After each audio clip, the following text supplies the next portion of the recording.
slimes que fazem barulho. Então, se você quer assistir, vamos lá. Bora pro vídeo? Vai! Então tá, vamos começar. Tá aqui dentro do potinho. Tem um que tá mais duro que o outro, sabe? Mas tá bom. Esse aqui, gente, é o que tá mais duro, que é o mais velhinho, assim, que eu fiz. Já tem um tempo. Ele é azul muito forte. Olha só, por isso que ele tá quebrando, ele tá ficando mais velho. Mas ele faz barulho. Ó.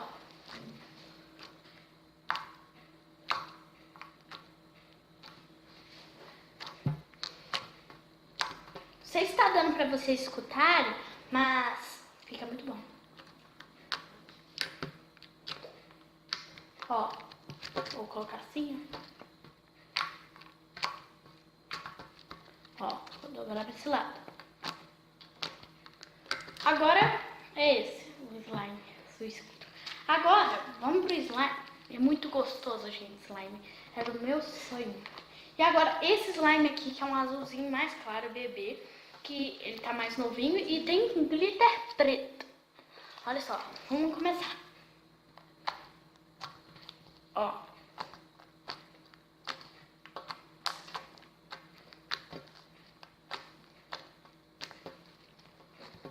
Gente, eu fiz com uma espuma de barbear caseira, só que a de barbear que é de shampoo com água. Aí você mexe, coloca recipiente, mexe. Aí vira espuminha. Aí, gente, eu usei cola branca e a misturinha mágica de água boricada com bicarbonato de sódio.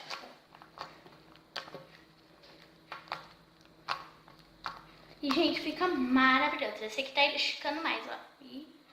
Esse aqui tá esticando mais, olha. Só que como já tem um tempão que eu fiz ele, aí...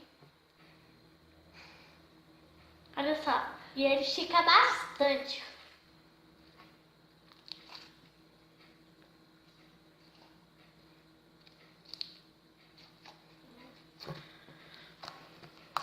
E olha só.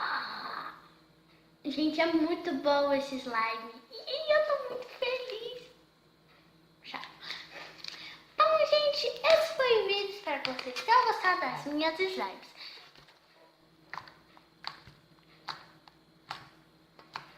Se você gostou, deixa o seu like e se inscreva no canal.